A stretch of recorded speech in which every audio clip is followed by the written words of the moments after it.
Hello all. I'd like to start this brief video by thanking Mike Browne for the link to the 24-hour campfire site that highlighted a huge array of old-time firearms, photos, etc. It was wonderful. Thank you. I'd like to add as well that in YouTube's machinations,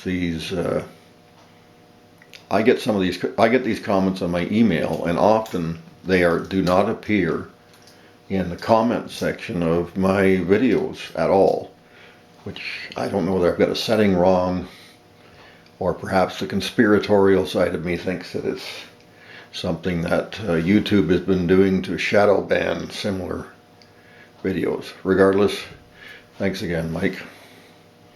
Okay, we're going to do a little bit of work on Benchrest rifles. Previous videos you might have seen 219 improved zipper, and this cartridge right here is a cousin of that called the 219 Donaldson Wasp. It was a Benchrest cartridge in the early 1940s is where it was most gained its fame.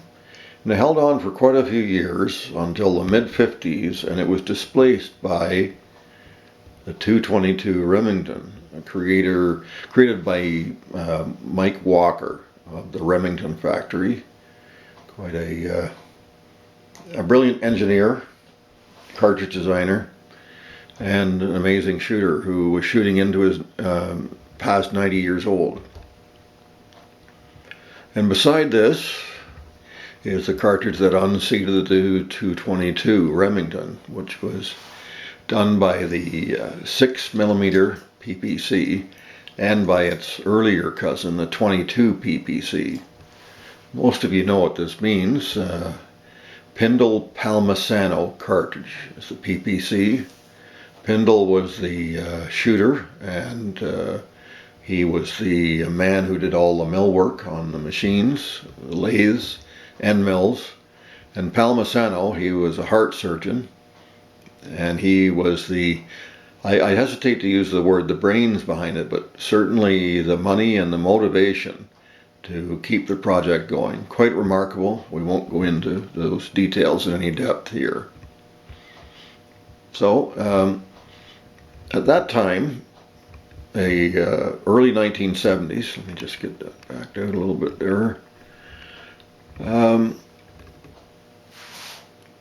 Benchrest cartridge, or a chain, shall we say, was in the offings to unseat the 222 Remington, and then some other cartridges somewhat similar. There was the 6x47, which was a 222 Remington Magnum next to 6mm, quite successful. Where the 6 PPC unseated them all, and it's ruled the roost really for almost 50 years. That's hard to believe. Better check my math. Regardless, these guns excel with really fairly light for caliber bullets. So really the 60 grain to 70 grain bullets, I think even 75 is getting a little heavy. Many of these rifles were put in barrels that had a 1-in-14 twist. I've seen 1-in-15 twists. I've seen 1-in-12 twists. And these bullets, I've had great success with these bullets. Over-the-counter Sierras, 60 grain and 70 grain boat tail. However, there's a number of custom makers of bullets, that is. A local man, he and his wife are quite amazing shooters and have shot all over the world, and have won certainly, I believe, multiple world championships. The gentleman, he made some of these bullets up for me to try. Plus there's some other makers. There was this person right here, for an example. A local person made up some of these bullets. You could even, some of the rifle makers made their own bullets as well. and I've used Hollister bullets, for example, with good success. The powders that these calibers did best with was really stuff that was available at the time. Early on, people used 4198, 3031, and certainly the go-to powders were H322, H335, and I've had some success with Ball C2. In the last 15-20 years, other powders have emerged from Accurate Arms, Alliance, others that are even superior to these. H322 was certainly favored. Very easy metering, semi-spherical powder, excellent velocities. Nowadays, the cartridge is really pushed to its absolute maximum, extremely high pressures. Back in the day, that the next two rifles I intend to show are certainly rifles that were, one especially at the very beginning of the 6mm PPC in a target rifle. So without a lot of further ado, we have here a rifle that at least one of my subscribers would recognize right away. This was a rifle that's had various names over the years, some of them quite clever. This rifle was originally made for a gentleman I knew all too briefly, Max Reed rather. He hunted groundhogs on my grandfather's farm and on our farm as well when I was a boy. And he had this rifle made up. It's quite an interesting rifle, an extremely heavy barrel. And this rifle used a Model 600 action. You'll recognize with the dog leg bolt, flat on the bottom, very fast lock times, very fast lock times. Something that was strongly desired at that time, and still is.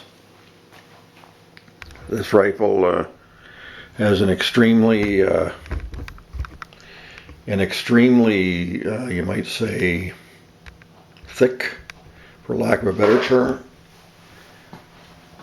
sleeve. This sleeve is sweated over the original action because the action is round, mostly round.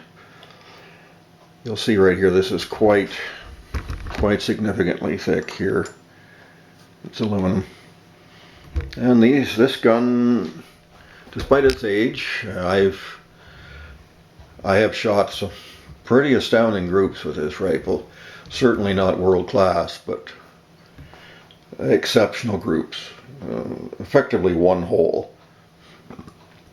And this rifle has changed hands a number of times. It belongs to a local gentleman who's I referred to earlier, who's a world champ on at least one occasions.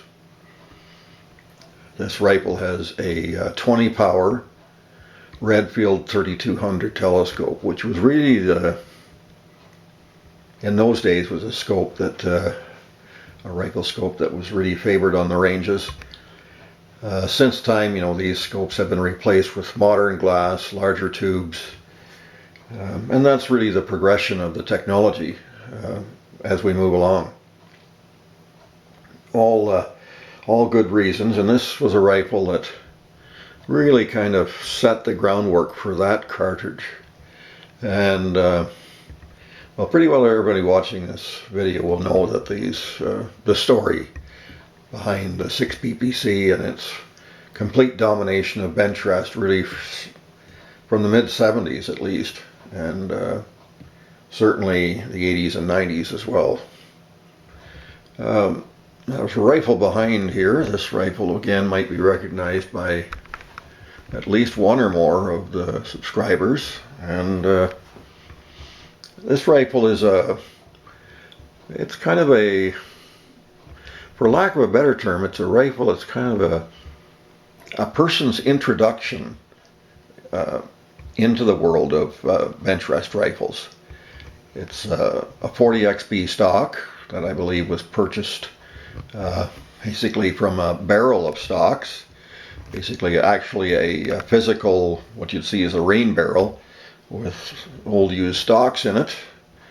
And this 40XB stock was then mated to a Remington Model 700 action, and again sleeved. This action is not anywhere near as thick. The walls on the tube, I might say, maybe is a better term, are nowhere near as thick. Right here, they're probably half the thickness as opposed to this rifle here, which is quite. The walls on the tube are very robust. This rifle is kind of a, you might say this one is a first generation, or at least maybe a second generation, where the sleeved action was effectively glued into the stock, actually physically attached with adhesive. And there's holes in the side of the stock. Try to illustrate right here. Too much clumsy camera work. Right here, these two.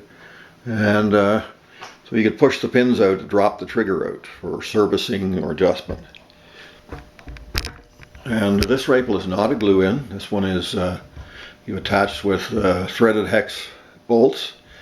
And this rifle, despite its, you might think a wooden stock, it might not be as committed, maybe someone might say, but this rifle is consistently more accurate than Max's rifle.